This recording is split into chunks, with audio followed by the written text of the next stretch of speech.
My name's Craig Parker. I'm a dentist practicing in Leeds. I've been qualified for over 30 years, 35 years, and I've got a special interest in dental implants, so I really work in the sort of placement of dental implants. I do a little bit of restoration as well, and that's what I do.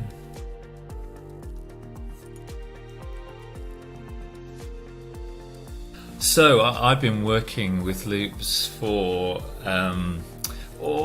goodness me. Well, I've been practicing for basically as long as I've been practicing, really. So which is over 30 years. So I practiced for about a year without loupes, and then let's say 30 years ago, I put on some loupes, and I thought, just back in the days when, heaven forbid, I used to do scaling and polishing stuff.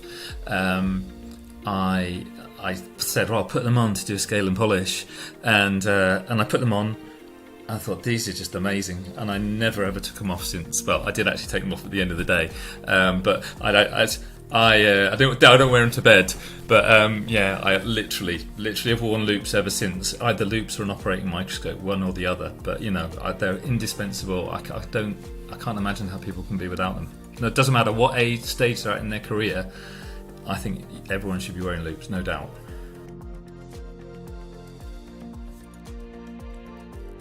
Yeah, so Q Optics, I went through a journey where I was basically doing most of my work with an operating microscope for many, many years, and then I decided I wanted to step back to loupes, because when I started limiting my practice to implant dentistry, I needed a wider field of vision, and the microscope was no longer really relevant for a lot of what I wanted to do. So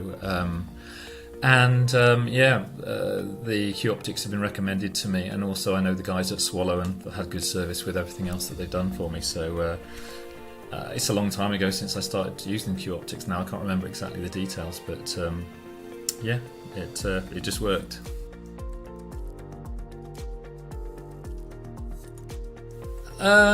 Just the loupes have always been comfortable and done what I need them to do. They worked, and I could see through them, and they're not heavy, and but actually, seriously, more importantly, when I had a few issues, like one time I was just walking through the practice, and I let a door shut on my face whilst I was wearing them on my chest, and then that kind of mashed them a little bit, and I'm so dependent on the loupes. I needed them sorting out as soon as possible, and the guys just sorted me out straight away.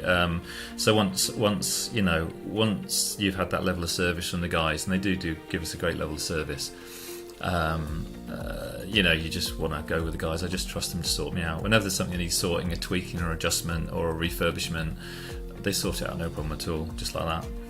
So I've got two pairs of loupes. Yeah, I've got two pairs of Q Optics, because I didn't want that to happen again. It will happen again, because I can be a bit of a clown, and so I wanted it to be so that when next time I smashed them or lost them, I'd have my spare pair. So I've now got two pairs of loupes, so that if and when one goes, I just pull the other one out of the bag. So yeah.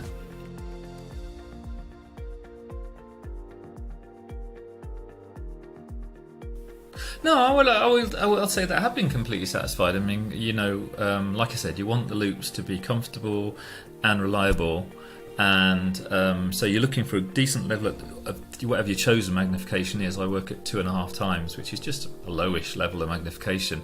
You want the illumination to be good, and you want everything to work. So you want the light to work for it to be bright enough. You don't want anything to go dicky, like connections to go, or so that the light starts flickering or gets dimmer, or the battery runs out quickly rather. So there's all these things that are quite important functional aspects of loupes that you want to just work, which they do. And like I said, if you ever have a problem, then you want to be able to get it sorted out quickly. It's even little things like the little nose rests that go under there. They can come off and you lose one, then they don't fit and they're uncomfortable, like they're like that. And so God, I need some more so you need them just straight away, sort of thing. Then you want some spare ones. So there is quite a lot of nuance to things being right and staying right. And yeah, I've got absolutely no complaints. I think the guys are great, and they've always sorted me out absolutely at the drop of the hat. In fact, many times I owe them one. So Hence, I guess I owe them a video interview.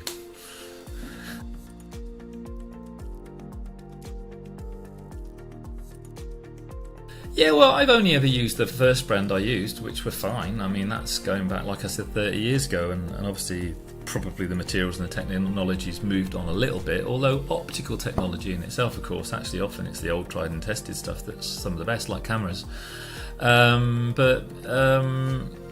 Yeah, back in the day, they were okay. I can't really remember, to be honest with you, but I never used to use illumination back then, and I would just stress the loupes, giving you the magnification that you want, is good, but really good illumination is critical as well to really get the kind of image quality that you want. So yeah, I can't really say, but you know, they're at least as good, if not better, than what I've used before.